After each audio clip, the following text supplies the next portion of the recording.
It's going and starting the stream. And so now the stream's going as well. All right. Hello, everyone. This is OotiniCast episode 338, July 19th, 2018. And I've got it. Good, we've got that. So the stream is working. And I can now host it on my other channel. There it is. All right. So hello, everyone. I should tweet this out now as well, and then we'll get going on the actual episode. This is the raw version of the episode with any errors or flubs, and then those will get edited for the final podcast, which should go out tomorrow. And with me is Dr. Swotor and Dekion, and this is the first episode with Dr. Swotor as the regular co-host, and Dekion as one of the two guild liaisons, as I'm calling it. But we can, if there's a preferred title, we can come up with that later. Yeah. So let me also tweet things out and stuff like that. Okay. You know, before it goes live, Dekion, I had this moment where I was thinking about the name of our raid team, and since everyone recognizes Utini Rage, why are we not just Utini Raid? I was hoping that we would get more members from the community rather than scope it just for Utini, but that's a terrific name. Oh, so you are looking more for our roster to consist of people who might be outside of the guild? Correct. Okay. Well, that's something good for us to talk about when I bring it up in my What Have We Been Up To? Yeah, absolutely.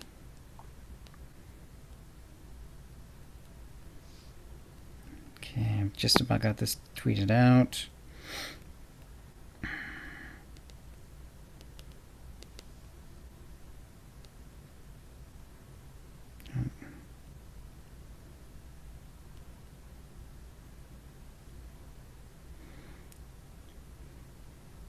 Cool. All right.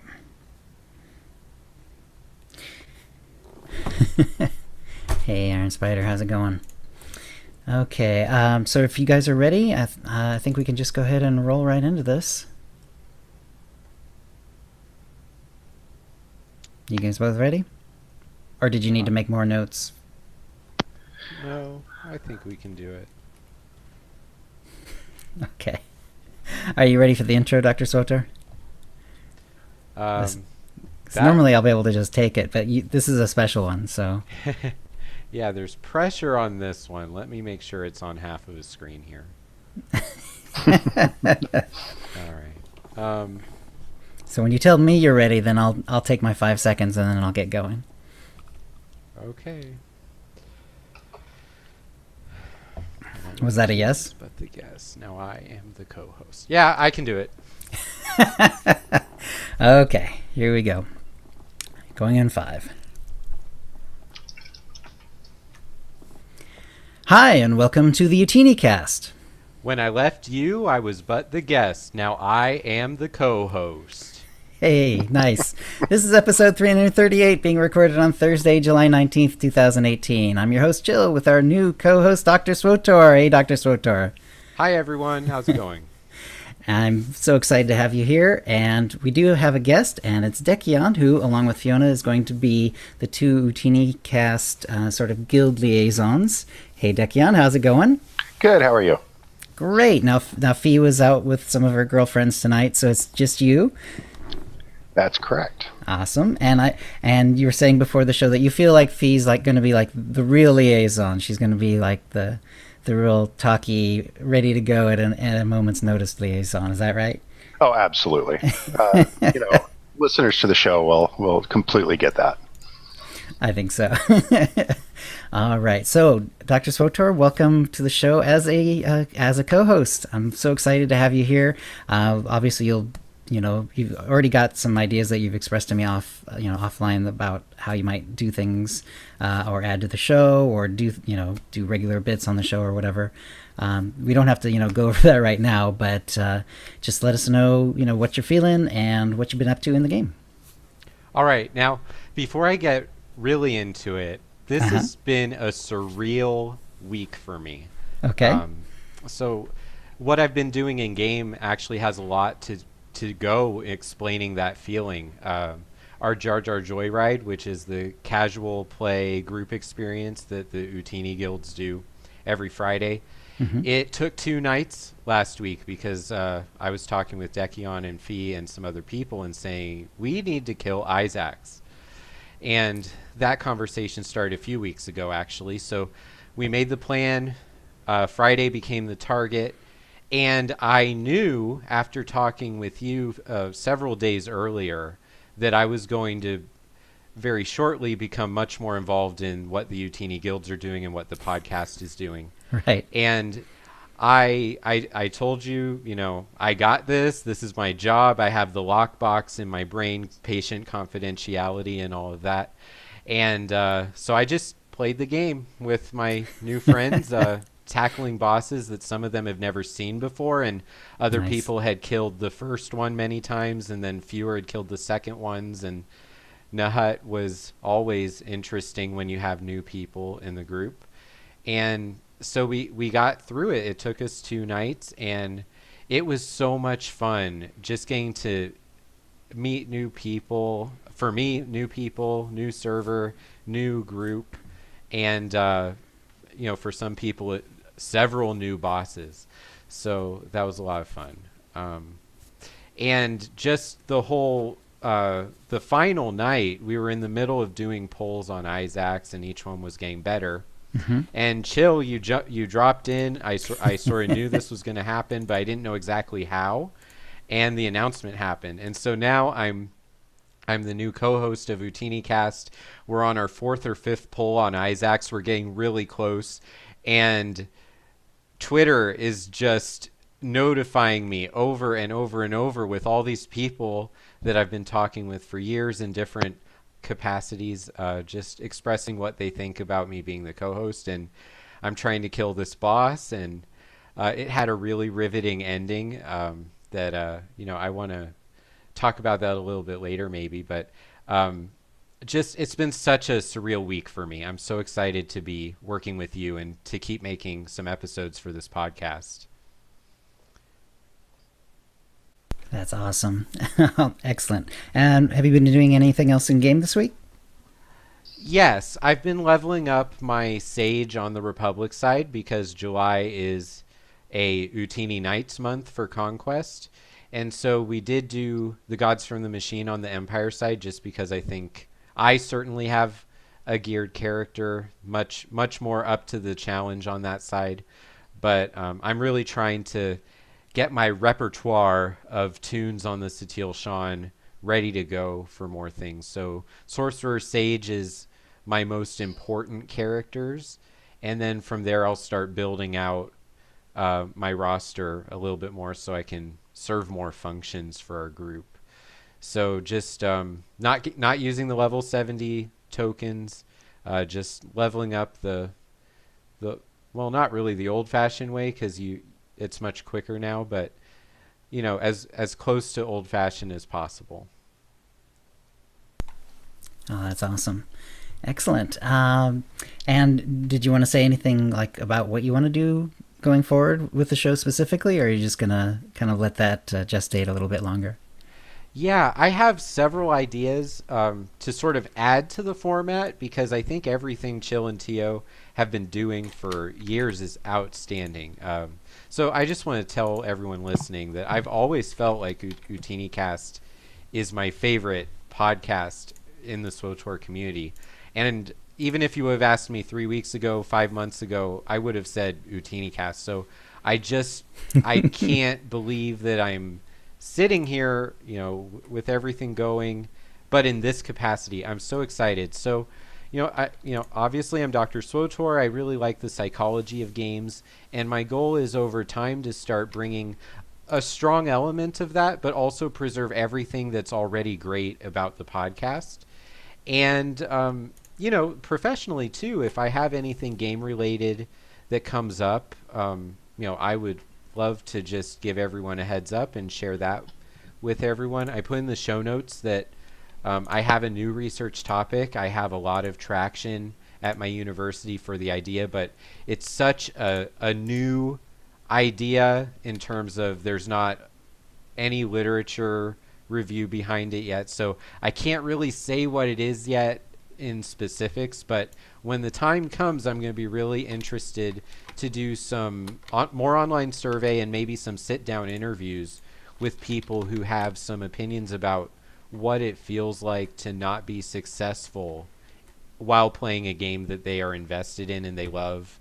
And so that's sort of the topic from the gaming side. And Okay. probably in a couple months I'll be able to start talking about why I'm developing an interest in that. So, That is cool. Yeah. Very good. All right.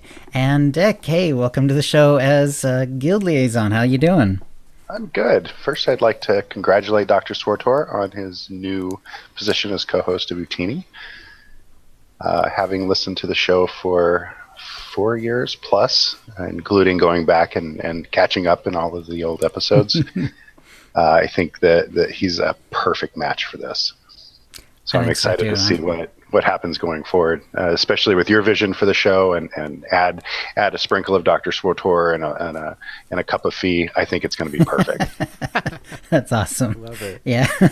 Well, you and Fee, of course, have been, heading up the guilds now for a while, and so we're really excited to sort of give you a bigger presence on the show. I think it'll be helpful. I'm just personally, I've always obviously Tio was sort of the guild master for a while, but he was a little bit he was pretty hands off in many ways, and I was too. I always felt that if we're doing a good show and the community people are good around us, that that's kind of the important thing. And we've always had good people like you and Fee in the guild. So I never wanted to make it sort of a cult of personality or anything like that, where, I was, dominating every guild event and every, being, doing every last thing, in that way. So I'm really happy that you and Fee and, Ducky and some of the other people have really kind of, made the guild so much fun and made it so much, beyond just, the fact that they all happen to listen to the show. So I'm really excited about that. And I appreciate that, and I completely agree with you. One of the best things that I loved about Utini when I joined is the sense of community that it has, and the embracement of every style of player. We've had hardcore players, we've had casual players, we've had beginner players. Even Fee and I, our very first op we ever ran was with Utini. Oh, cool. And we had no experience and needed every fight explained to us. And part of the reason for the Jar Jar Joyride is to capture that feeling and help other players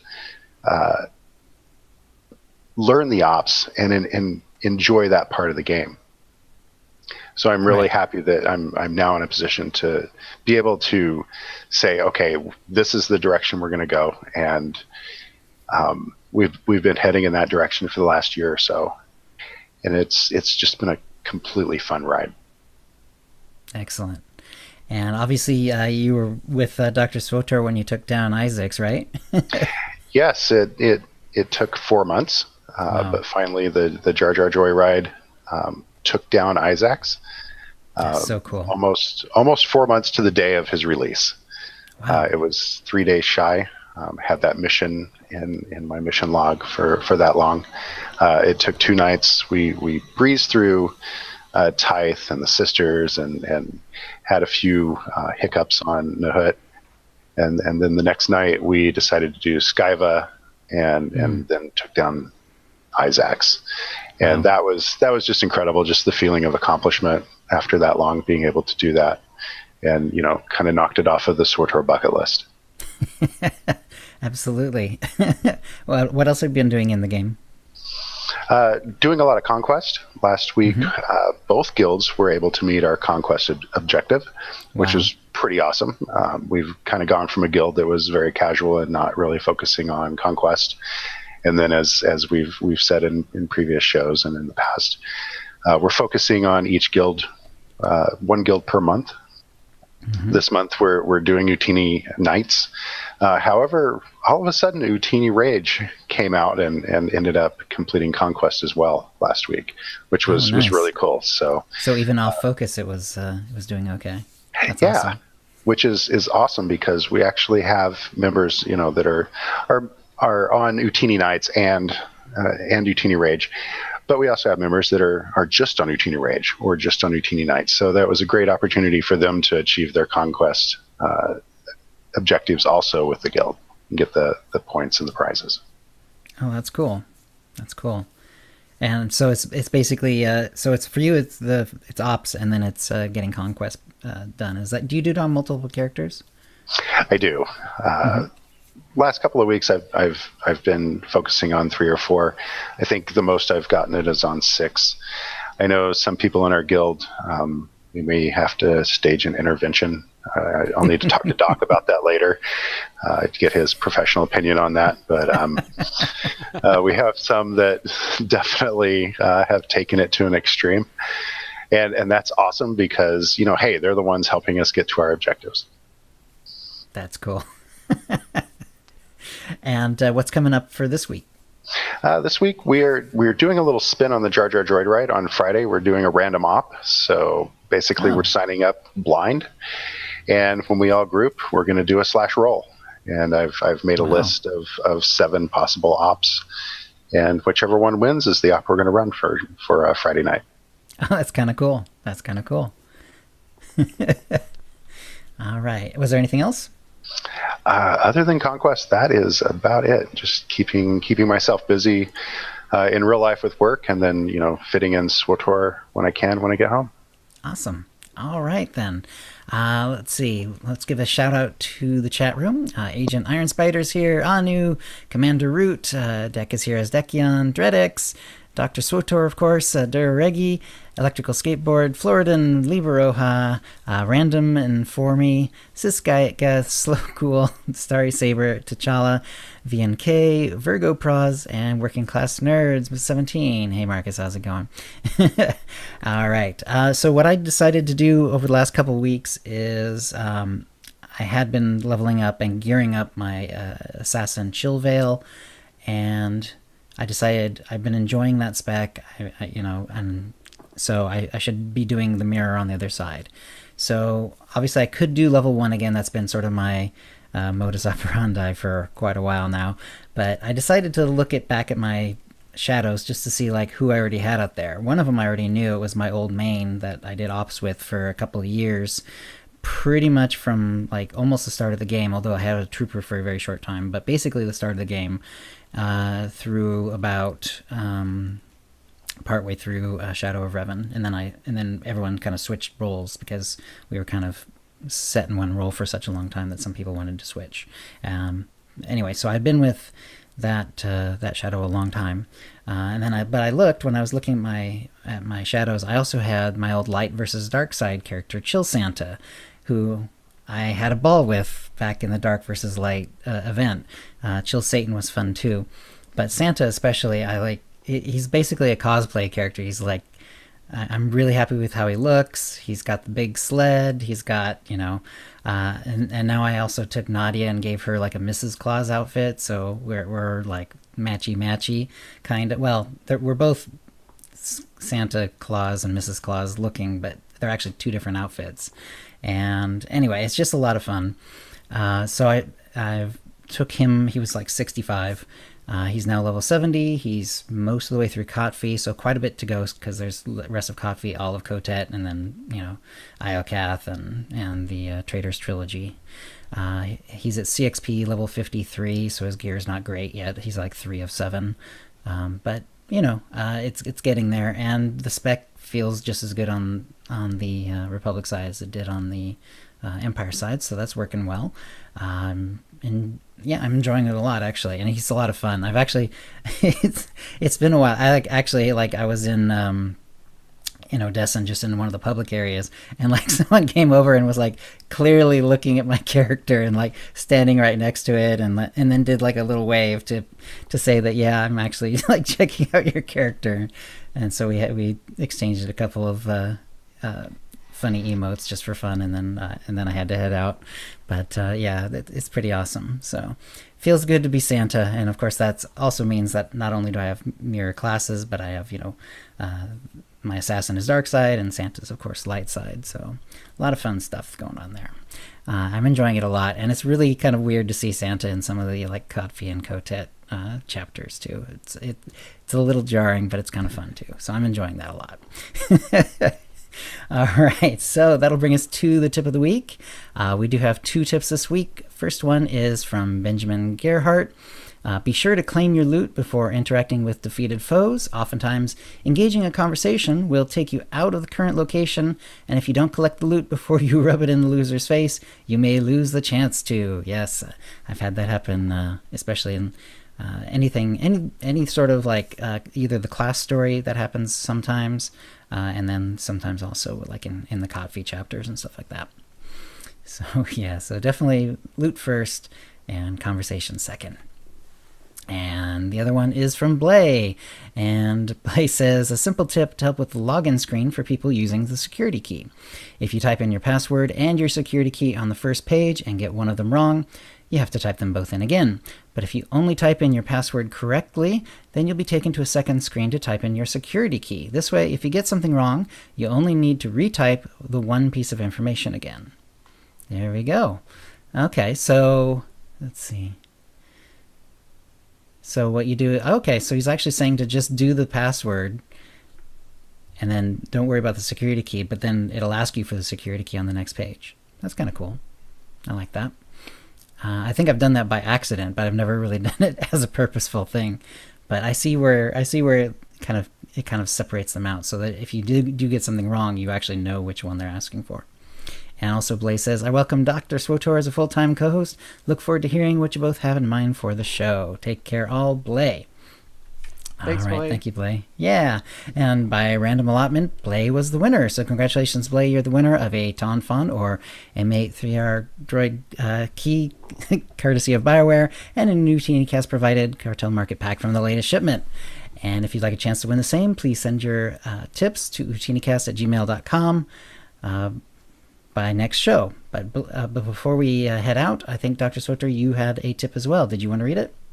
Yeah, sure. So this is something that I stumbled across just a few nights ago, and I could not believe that I had made this mistake. So I thought, I can't win the tip of the week anymore, which is fine, but everyone needs to know this so they don't suffer under my mistake. So up until recently, all my tunes ever were Starforged tunes, and so I've been slowly coming over to the Satil Shan server, and so with that shift, you have transferring the legacy over, and you have getting the strongholds back, and strongholds are connected to conquest points. So over the last 2 months, I've been contributing in small quantities to what the Utini guilds are doing for conquest, but it was so much work, just so many objectives to reach that 15,000, because I would have Droman Kos, Coruscant, and Nar Shaddaa. And then I did transfer a tune over, so I got my legacy reinstated. Okay. And you finally gave up on that, right? I didn't go to get the stronghold. So one night I was playing with Fee and Dekion, and they were helping me level just by going to planets I haven't been to. And so I picked up a few of them. I got my Yavin 4, and I got my Tatooine. And I didn't go running around them to open the doors. So they said that you had like 3 out of 7 or 4 out of 9 for the strongholds, even though my legacy had everything going for it. So all I had to do is go do a tour of the stronghold, and my conquest percentage would have gone up to above 120%. So if you transfer servers, go and get each stronghold, and then celebrate the fact that you have them by going around and familiarizing yourself with the rooms again. And boom, you will be getting conquest points at a rate that feels much better for your mental health. Nice. Awesome. Thank you. Yeah, no problem. Okay, and that will bring us to the holo feed. So the news was a little light this time. There's a little bit going on. The PTS is ongoing, and I think, Deck, you might have a few things to say about that if you want to. They have lots of little changes and fixes. I'm not going to bother going through them because they might change, and some of them are just bug fixes that hopefully you'll never see because that's what the PTS is for. He did have one interesting message where Musco said there's a few things that they would like to change before it ships, but it's not on the PTS yet, so who knows if that's going to actually happen. But they sounded pretty interesting, so I thought I'd mention them because they're clearly like heading towards getting them in the game. One is the ability to sort your stronghold list. That would be good because now that we have 2 pages, I don't know about you, but the one I just happen to use is always on page 2, so I always have to flip to the next page. Get resolve bars to show on portraits in the Rishi stronghold because it's a PvP stronghold. That's pretty cool. The ability for players to completely turn off PvP in their Rishi strongholds. That's kind of interesting too. I mean, it is a sort of geared towards PvP, but there's no reason why someone who, is just getting it because they love Rishi shouldn't, be able to make it the way they want to. Make it so that stronghold keys determine players' ability to use terminals in other players' strongholds. So that's kind of cool. I don't know exactly how that will turn out, but that seems like a neat idea. And finally, address the remaining line of sight issues for decorations, especially related to channeled and AoE abilities, which I imagine that's got to be a tricky puzzle for them to fix, because the strongholds have always been sort of a different system from PvP, and all of a sudden they're having to figure out exactly how line of sight is going to work in them. It's really cool that they're able to do it at all. So again, that's just some things that they're working on, but it's not even on the PTS yet. But hopefully will be coming soon. Pretty cool. I've spent some time on the PTS, and I've checked out the Rishi Stronghold, opened up all the rooms. It's incredible. They have done a fantastic job, and I can't stress how awesome that stronghold is going to be. I also can't stress how awesomely big that stronghold is going to be. Yeah, it looked amazingly big. I loaded in and started running around and exploring, and the only thing I could think of was, my God, this is going to take months to decorate. Right. Oh, right.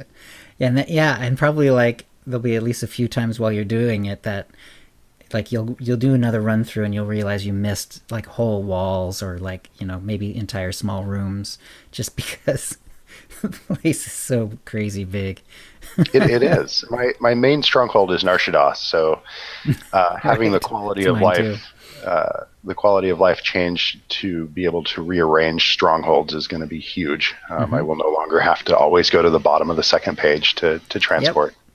Yep. But in my Narshadas stronghold, I beam in and bam, I've got everything in that first room. I've got a GTN, I've got a mailbox, I've got a guild bank, I've got I've got a character designer, I've got Fallujah, the vendor. Everything is right there. Vendor, yep. I probably don't need to take 15 steps to get anything I want. Absolutely. And Rishi, I'm going to have to beam to different parts of the planet just to visit my training droid or to go over here and do some PvP. It's going to be incredible. I can't wait. As so you cool. were pointing that out, I just thought to myself that probably most players, the biggest experience they have of any of those stronghold locations, 95% of the time they're in there is spent in the first room. Right. And I was just thinking to myself, what if there was the Rishi stronghold has so many pieces to it that, just terminals that do this, that, and the other. I wonder if down the line it could be possible to put a couple of those nodes in different rooms and select different spawn points. So, we all could have the Narshadas stronghold, but there's 4 different rooms and you designate which one is your main room. So that, that way when all of us have the Rishi stronghold, there's just one more side of it that we can customize. And that's, my starting area is, close to the PvP area, and, maybe Deck's starting area is the place overlooking the small islands and the water. I just think BioWare is showing a lot of flexibility with customizing some of the pieces that I would have thought a year ago are just locked in. Yes. So, Yep. I think, and I feel like they have a really good, sense of the pulse of the community, the parts of it that aren't toxic. And, so us talking about it here, you never know, in 18 months, maybe, customizable starting points for the strongholds could be a thing. I have no idea. Just exciting. Yeah, that's a terrific idea. I actually love that. Yeah, exactly. There's a lot of rooms, or there's several of the strongholds rather, where like that opening area just isn't really good to put up all your stuff. That's actually why I chose Nar Shaddaa. Well, plus I love Nar Shaddaa, but Yes. but one of the reasons is there's tons of little bitty hooks all around that first opening, sort of taxi stand area, and it makes it easy. I've got the exact same setup you do, where all my banks, the GTN, all that stuff is up there. So, and it's all really tight. It's all really small too. You don't have to run around. Right. So that was pretty cool. One other thing that is coming up is that the cartel market reputations are being merged into one reputation. I'll read Eric's missive here in a moment, but basically what's happening is, for quite a long time, they did this thing where the cartel market packs would have different reputations, and then like every time like a brand new group of packs would come in, then sometimes it would have a change of reputation as well. So they ended up, I don't remember exact number, but there's like 4 of them or something like that, maybe more even. And they're going to be merging all of these because, and he kind of goes into why, but the reason should be kind of obvious. The packs are now kind of in the past. They're kind of rare, hard to get. You can't really get the reputation anymore, and so that kind of means that all those reputation items you either have them now or they're just almost completely out of reach. And so they're doing this. They're going to merge these to make it more accessible. So Eric writes, "Hey folks, we wanted to address some of the questions we're seeing in this thread. As many of you in the thread already guessed, in 592 we will be combining all existing cartel market reputations into one, the Underworld Exchange. Let's talk about why we're making this change and how it will work. Why combine the reputations? Having all of the older reputations wasn't really serving a purpose anymore. Since we are direct selling most CM items, and with the implementation of the Ultimate Pack, we haven't been bringing back embargoed packs. This means there is no availability for players to get these reputations. This also creates an issue for cartel market certificates, since they aren't consistent in how you acquire them, and this makes it challenging to provide updated ways to spend them. What will happen to my existing reputations? All cartel market reputations will now be combined into a single CM rep, the Underworld Exchange. All progress you have from existing CM reps will be added together. For example, if you're a legend right now in any CM rep, you will be a legend in Underworld Exchange. If you're a champion in 2 of the reps, those values will be combined and could even rank you up. What about the legacy titles and rep gear? Any titles you have earned, you will keep. Gear that you have will check against the new rep, which you will meet or exceed the requirement. That makes sense because it's kind of mathematically that way. Those titles will no longer be possible to earn. So those old titles are going to be sort of legacy now. We may consider options for reintroducing those titles in the future, but there are no plans at this time. How do I earn Underworld Exchange reputation? Reputation tokens will be a guaranteed drop from the Ultimate Cartel packs unless you are at Legend status. Cartel market certificates are being added into the pack as a rare drop. So there you go. And then after asking if you had any questions, later on there was one sort of question and answer that I thought was interesting. It was posted by Rilsaka. Don't know how to pronounce that really, but okay. And Risaka wrote, "What will become of the contraband slot machine with this change? Will it be updated or will it slowly fade away?" And Eric said, "Thanks. It remains actually, the thanks was his." Eric says, "It remains unchanged. Any items which previously granted rep for a CM rep will now grant Underworld Exchange rep instead." And that makes sense. So very cool. What do you guys I mean, this is not the biggest change in the game. Is it going to affect you guys personally at all? It's not going to affect me. I have Legend in several of those. Well, I'm embarrassed to say I have Legend in several of those because that means I was a whale to the cartel market. However, being those legacy titles really haven't been available for the last few years, just because the only way to achieve those is to purchase the old packs, and those just haven't been on the market for a while. Yeah, and they're expensive on the GTN. So. And they're extremely expensive, yes. Yeah. With Eric saying that, well, if you're already a legend, you're not going to get a rep item, I really, really hope that that is the case, because the first rep item that drops on a player that has a legend, that's going to hit Twitter, Reddit, and the SWTOR forums. And that's just more bad publicity.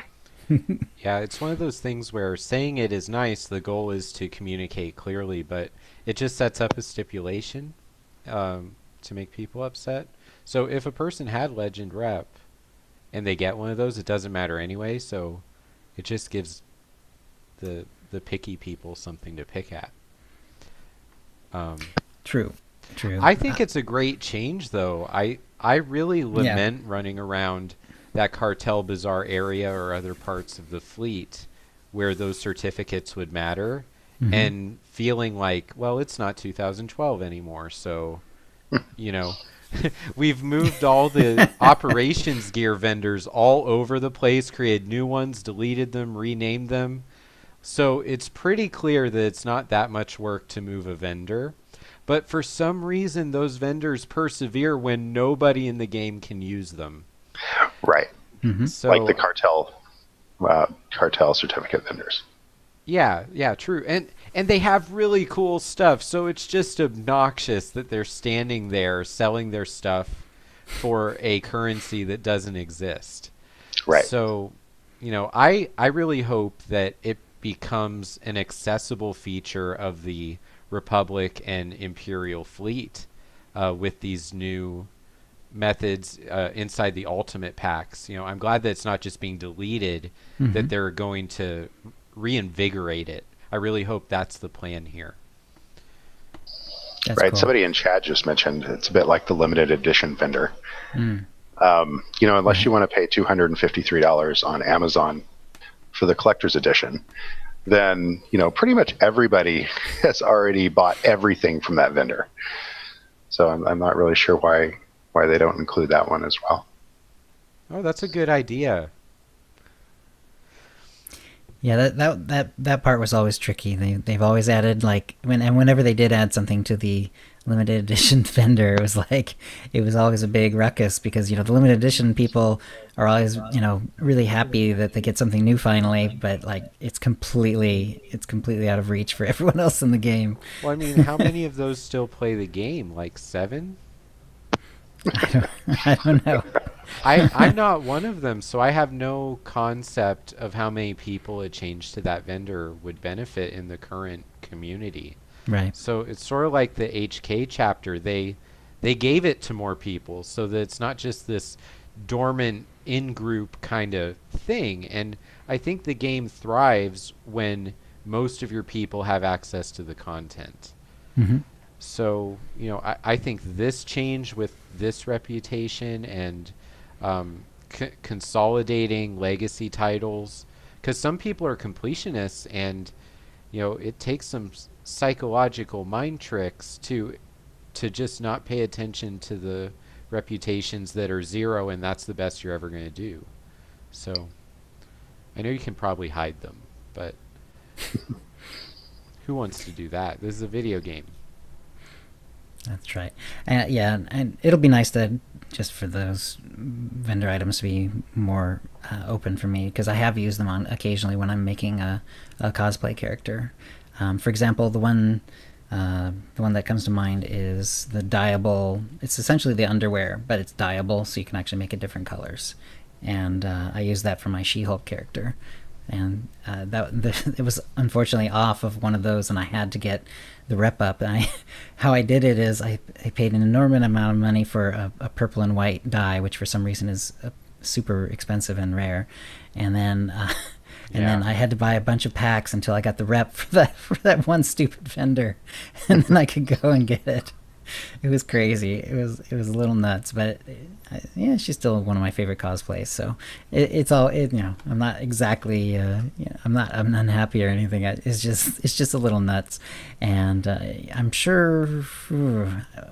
I think mine are kind of scattered. I don't think I have anything at Legend, but I have some rep in all of them. So I don't know what it's going to add up to. I guess I'll be curious to see what it adds up to. I'm sure you'll do fine, Chill. It'll probably be fine. Yeah, exactly. I'm not too worried. On that topic with the purple dye, I have a dream one day that one of my tunes will have black purple as the dye module. I've never bought it on the cartel market because I just feel weird spending that amount of real money to have that color scheme. But changes like this make me feel like, I don't know what dyes are available through these vendors, but I wish that there was a way to, by playing the game, achieve some of those customization kinds of things. Because, from all the times I've been on as a guest, you probably remember, Chill, that customization is the driving force behind this game. Yeah. It's not even close. Even right. People where their rank 1 and 2 activity, maybe ops or PvP, customization is still lingering in the driver's seat, like not significantly different than the drive to do those things. So we want to beat the things we're interested in, but we want to look really awesome doing it. Oh, absolutely. Right. Space Barbie is one of the best, sub games in SWTOR. Yeah, absolutely. It's one of the cool things I'm doing for the Satil Shan crossover for me is the alternate versions of characters I've been playing for years. So my main is older and has a beard and grayed hair, and it sounds silly, but that just makes me feel like beating everything over again. Like right now I'm on Oricon and the Dreadmasters are taunting me as I beat each of the planetary missions, not the dailies, but the ones where the numbers are a little bit higher because it's the first time you've been there. And, of course I would do that every week with my main on Starforge because, that's my character and that's what I do. I'd probably get conquest points. But just being aged, I created that customized feature in my mind, and it re-energizes the whole process of what it feels like to play that content. That's cool. Yeah. All right. Let's see. There was one other SWTOR bit of news. There was a query about, was the daily galactic command bonus removed? And it turns out that Eric said the team dug into this issue and it looks like the bonus did stop applying and rotating. This is the one where you get a different bonus just daily, depending on activity. But due to how it stopped, it will unfortunately remain off until game update 592 when we can fix it. Alongside 592, we will run the double XP event for 10 days to get some of that CXP back. Apologize for any inconvenience. Yeah. So that's pretty cool. So we know that now when 592 drops, we'll have a week and a half of double XP. Nice. So, yes, I'm super excited about that. I haven't taken any of the CXP drops from a boss or a flashpoint or an uprising since the last double XP. I've been hoarding it, and I have 2 cargo bays full of it, ready to pop it on a tune on the next double CXP event. Nice. Yeah, I usually wait for the light side, dark side, but I haven't been waiting for. That's long enough. I haven't been waiting for the double CXP to come back. That's awesome. Too. And all right, so in broader Star Wars news, there's a couple of pieces, and we'll save the big one for last. But the other one is that they're announcing Fan Awards 2018, and there will be submissions for this until September 17th, 2018. And if you go to StarWarsFanAwards.com, this is all very official. It's where submissions are open for the ultimate celebration of Star Wars fan creativity. For the first time ever, Lucasfilm and StarWars.com will honor fan-made films and other most impressive projects in several categories across 4 genres: long videos, short videos in a bunch of different genres, photos, and then visual art. So if any of those are up your alley and you've done some Star Wars work or plan to, you could send that in. That's pretty cool. And I've always been happy about, even before Disney took over, Lucas was always very open about, especially fan movies, like fan films. That's always been something that they, sort of like, they were not afraid of. Like a lot of companies, they the copyright lawyers get to them and they say, they have to clamp down on it. But Lucas always avoided that particular pitfall trap, and they've always been very happy about fans making Star Wars fan movies, and so this is just yet another example of it. And it's nice that has stayed alive in the Disney era, so that's cool. So that goes until for submissions until September 17th. Then at StarWarsFanAwards.com again, November 2nd to November 13th, the public will be casting votes. You can vote daily, and then a special episode of the Star Wars show later this year will announce the winners. So pretty cool. I'm pretty excited about this. I remember several years ago, probably 10 plus years ago when it first started, they released a small video called Troops. It was a fan made, and it was sort of a spin-off on Cops. It was amazing. I just put the link to it in the chat. It's awesome. That is cool. Yes, I think I remember that one. That was an early. Well, I say early, but I mean I remember Hardware Wars. So, and that is like an old 8mm film from probably like 1979 or something like that. It was I think it was even before Empire came out. It was like one of the first fan films, and it was literally a parody that involved like toasters flying through space, shooting toasted bread at other toasters and stuff like that. And it's all it was actually pretty well done for the day, but I'm sure it doesn't stand up at all to like some of the amazing stuff that people are doing nowadays with like the Darth Maul movie and like I can't remember the names of all of them, but there's a bunch of really good ones the last few years. Yeah, it really keeps the sort of the imagination of the community alive too, because sometimes, I mean, some of the best choreography with lightsabers, for me, I think of Anakin and Obi-Wan in Revenge of the Sith, but if you open it up to just things you've seen online, there are people that dedicate a large part of their life to doing really cool things with lightsabers. Yeah. And, these fan films are really neat ways to spread footage of that and spread the passion for Star Wars in a way that keeps it. I think it actually leads to greater interest when new films come out. Not for the hardcore fans who just want to consume everything that has Star Wars connections to it, but for casual people who don't spend every day thinking about Star Wars, they may see these videos and maybe have less understanding of canon and non-canon, but they're seeing Darth Maul and it's really cool. Or they're seeing Revan and it's like, oh, I remember that guy because that game was cool during college. I really love that this part didn't get destroyed in the last 5 years. Exactly. And although, the fan films have a long history, it's nice that this contest is also going to include the photos and the visual art. And the visual art's going to include cosplay. It's going to include stuff like dioramas and poster art, and they've got lots of different cool categories. So, I mean, it'd be neat if, like Adam Shumpert, who did the Utini Rage and the Utini Nights logos for OotiniCast, and those are amazing. I'd love it if I was able to vote for some of his art. Well, I don't know if he's planning on actually, putting anything in, but I mean, if he did, it would be cool. Definitely should. You heard it here. Yeah, we'd definitely spread the word for sure. All right, well, that'll bring us to the big Star Wars news, which just came out, I believe, today. It's sort of it's a Comic-Con, because this is a Comic-Con weekend, and it is the fact that hashtag Clone Wars are saved. So cool. Clone Wars saved is the hashtag, and there's a really nice YouTube video. It's on the official Star Wars YouTube video channel. I have a link to it in the show notes.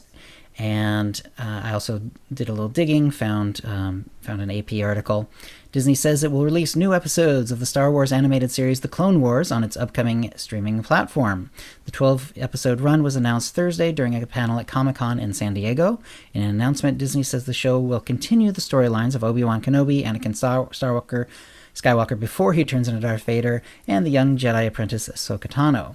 The show is set between two of the Star Wars prequel films, Attack of the Clones and Revenge of the Sith. The original Clone Wars series ran for 6 seasons, and Tano's character has appeared in Rebels, another animated series set in the Star Wars universe. No release date for the show has been announced. Disney plans to unveil their streaming service in 2019. All right. Very cool. Yeah, I mean, because Clone Wars was sort of a victim of the Disney takeover at the time. They basically got kind of shut off at that point. They did not really have a chance to. There was a few episodes where like they hurried up and they kind of wrapped things up as best they could, but they didn't really have a great opportunity to do like the kind of amazing ending that you would expect like Filoni and so on to do.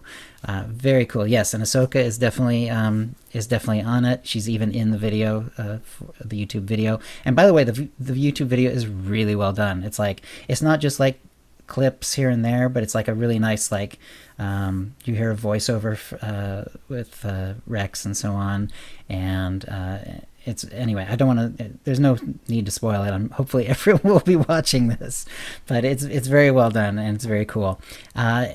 The streaming service that they're referring to is a Disney streaming service. It's coming up in 2019, like it says.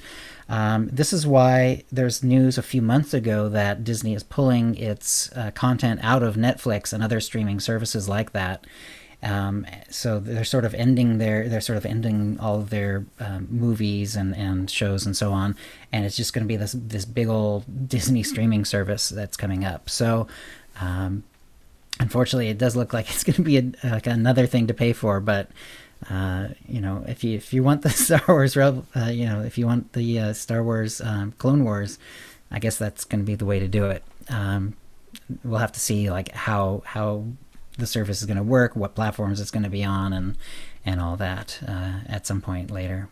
I don't think a lot of people know a lot of details about that quite yet, but I'm very excited. It looks, the 12 episodes it seems like a nice, it's basically just a regular season for them pretty much anyway, and it's a good amount of time for them to do a full arc and get some stories really told the way they want them to.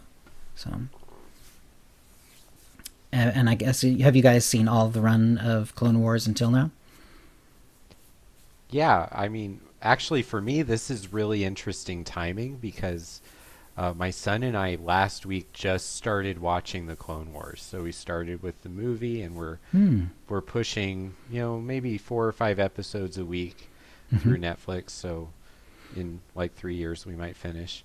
But it's really fun because he has not experienced them before, and I love them. Some of them I could skip, and it's just because the characters are not my favorite, or I don't feel like a lot happens. But overall, I love what that show did.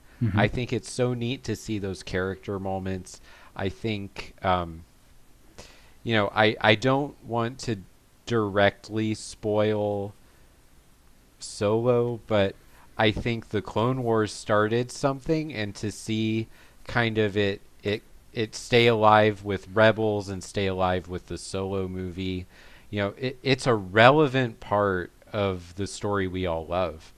And I'm really excited to see it get closer to that moment where the Republic loses their Chancellor. I want to see that because Dooku is an important character, and Grievous there is an important character, and if you only watch the films, you're like, who is Grievous? I don't remember him. And Christopher Lee has like 3 scenes in Star Wars.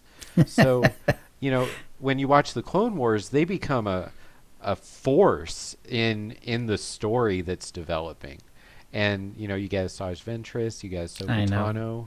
Yeah, Ventress is amazing. And so yeah, so Deck, what do you think about this? I can't wait. So it sounds like you've seen the whole Clone Wars as well? I have. Fee and I binge watched it several months ago. I didn't watch it when it was first airing, but caught up. I look back at Clone Wars as the original a Star Wars story. It was the first time that there was canon outside of the movies. Yeah. And that led to Rebels and then Rogue One and Solo and so on. So I'm extremely excited. I remember the ending of Clone Wars, and I cannot wait for the beginning of the next season. Yeah, that's really cool. Yeah, and Floridan in chat said something I agree with, and that's Clone Wars elevated the prequels, and I think that I totally agree with that. Yes, absolutely, it did. Oh, sorry, Chill, but go ahead.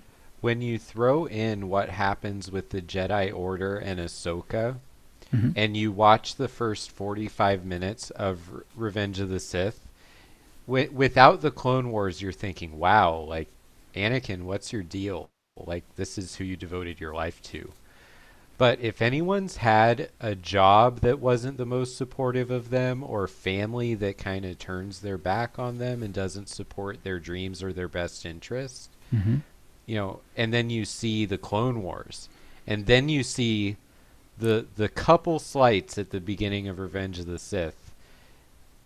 Now Hayden Christensen's portrayal of Anakin Skywalker isn't so hard to understand. And another point about the Clone Wars that I really gravitate to is the Mortis arc. I love the elements of Star Wars that reinforce the Force and how deep it is as a philosophy and as the heartbeat of the universe. So when you get things like the Force back in The Force Awakens, to me that feels very similar to the kind of wonder and inspiration that you see Dave Filoni and George Lucas giving us in the Mortis arc. And then you have the couple episodes in Rebels where sort of timey-wimey, and the Force is like the star piece of that too. And I just feel like animation is the place where it's safer for them to show us really what they're going for. Whereas the movies, you have to be like, people who don't really think too much about this are going to watch this too. Right. So, like you can have a lot of significant others who aren't big Star Wars fans are going to come along for the ride. Yeah, and seriously, if you try to show them the arc, the couple episodes after Kanan's sacrifice in Rebels. Sorry, everyone. Spoiler alert. You could have watched it by now. If you watch Clone Wars and Rebels, then you're like, oh yeah, this is awesome. You put that on a movie screen, and it's like, I don't get it. So I just think it's really cool that Star Wars and Disney and Lucasfilm are making decisions that allow that kind of storytelling to stay alive for those of us who enjoy it that way. Yep, I would agree. And frankly, I mean, there's a lot of things, I enjoyed the lore of the prequels, like, the Revenge of the Sith is my favorite of them just because of the fact that it is sort of the final changeover of Anakin into Darth Vader, and you also hear the tragedy of Darth Plagueis the Wise and all that, those wonderful lore bits. And but there's it still had some of the issues of some of the acting and the direction in terms of the acting was very stiff, and the dialogue was kind of iffy. It's still even in Revenge of the Sith. But when you have different writers for Clone Wars and different voice actors and different voice directors, then there's just a lot of really good actually a lot of good acting and a lot of good scenes that you get from that whole series. So good stuff. All right, so let's get on to the Force feedback where you read out your tweets and emails. And starting with Bull Wraith from Unholy Reliance and Satil Shan servers. Enjoyed the podcast as always. Sorry to hear Tio has stepped down, but sure sounds like the right thing for him at this stage of life. Anyways, SWTOR is not the first to let you build PvP areas and personal housing. Rift has had this feature for at least a year, and it's not restricted to just one type of dimension, their name for stronghold. I believe that most of the larger dimensions are eligible. Pretty cool.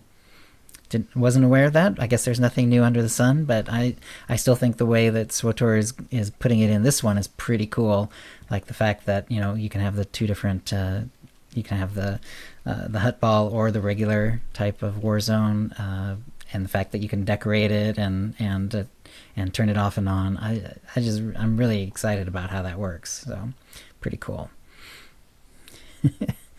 I'm also excited, for us being able to do that. Just the option to set up the whole PvP setup and then still put our decorations around it. Yeah. Such a good idea, because I'm not smart enough to know where to put platforms, but I can put the giant statue of Isaac somewhere, like, no problem. Right. The giant Mandalore statue's got to go somewhere, right? Right, absolutely. That's cool. Let's see. Nethan wrote, hey guys, all the best to Tio and his family, and to Chill and the future of OotiniCast. You guys are awesome. Haven't played SWTOR in years, but I have to comment on this. I greatly enjoyed listening to you all, Jason, meaning Tio, while I still played, and wish Chill the best of luck as the show continues forward. So, thanks, Nethan. Yeah, he wrote in quite a few times, especially during the early years of the show. So thank you. Palais wrote, Tio, thanks for all your contributions to OotiniCast. And to the late SWTOR GGC, good luck to you and your family with all of your future endeavors, and to the success of Chill as Emperor of OotiniCast. Not sure that's my official title, but okay. Wait, so Chill, am I your Sith apprentice right now? And I'm Exactly. To destroy you? It's the rule of two. Always two there must be. No more, no less, right? It's on. Crap, I'm number 3. You're right. the Ventress in all of this. That's right. And numbers 3s, yeah, they don't have a history of turning out well. Like Dooku, Maul, and yeah, Ventress. Also, there's Savage Opress if you want to. Savage Opress, right? It. Exactly. Yeah, definitely the Sith. I mean, they definitely consider the two of them like everything, and like any other dark side user is either to be eliminated or as a tool to be used, essentially. Oh, this is fun. And then I just kind of looks funky the way I copied and pasted it, but it basically just everyone was really excited when you got announced, Dr. SWTOR. So wow, that's awesome, and then you said nice things back all the time. So I'm skipping those, but just let everyone be known that Dr. SWTOR is also replying to everyone. You'll be awesome, Doc. Very much looking forward to it. And whoop whoop, can't believe it. Super surprised. That's from Leva Roja. And surprised, Leva Roja. Come on. Yep. And Sashari, this is a good move. Congratulations to Dr. SWTOR on joining the cast. So there you go. Let's see. And Zen, Jedi Zen, now I can't wait till the next episode. Yeah, I mean, a lot of people really said nice things. Vasma Gaming, congratulations on becoming a co-host to Dr. SWTOR, and awesome to see someone who actively plays and contributes so much to the community join OotiniCast. So very cool. So yeah, so I was very excited, and I am very excited. This is awesome. Yeah, it's really nice to see everyone kind of respond and just get a sense of how many people even pay attention to what I'm doing in the game. So I'm just really excited to be able to talk with everyone and interact, and it's really been a fun week. I feel more like it's important for me to spread the news that BioWare puts out there and respond and have an opinion, and whereas on certain days I'd see that and be like, oh, okay, that's a PvP post. But now it's like I'm still gonna say something about it, because I love PvP That's too. awesome. It's just we all have our things that we do. But thanks everyone for such a great week and all the interaction and the kind words, and also thanks Tio. There was a couple things Tio said before it was announced, and I knew that it was about me, and I was just sitting in my living room scrolling on my phone like, oh my gosh, that's so nice, but I can't hit like because people think that that's a hint.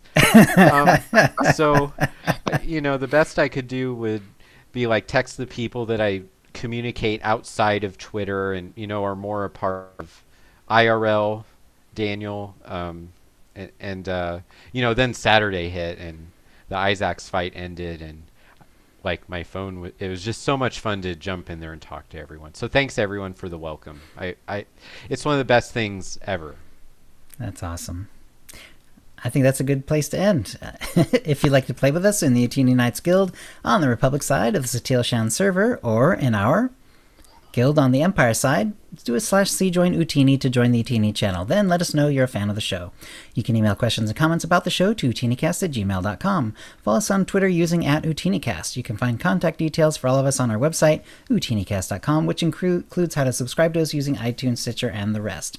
We record the show live semi-bi-weekly on Thursdays. It's going to probably be 6 p.m. Pacific going forward because it works best with Dr. Swotor's schedule. Go to OotiniCast.com/live to find out how to join in. Our theme song is Doomsday by Jean-Paul Zogby, and thank you to chat room, and thank you, Dr. Swotor. Well, I won't usually I thank the guests. It's a little weird because this is the first one, so I will thank you this time anyway. So thank you, Dr. Swotor, and thank you, Deck. Yeah, thanks, Deck. For having me again. I want to add one more thing just at the tail end. Sure. I'm putting a raid team together that's going to be piloted by Utini Rage, and we're looking for a few people. There's a few spots that we don't have accounted for. If you're on the Satil Shan server, even if you're not inside the Utini Rage Guild right now, but you do have an interest in progressing and learning the fights at a harder level, then reach out to me or Dekion and see what our expectations are, and see if you could be a good fit. We'd love to hear from you. All right, excellent.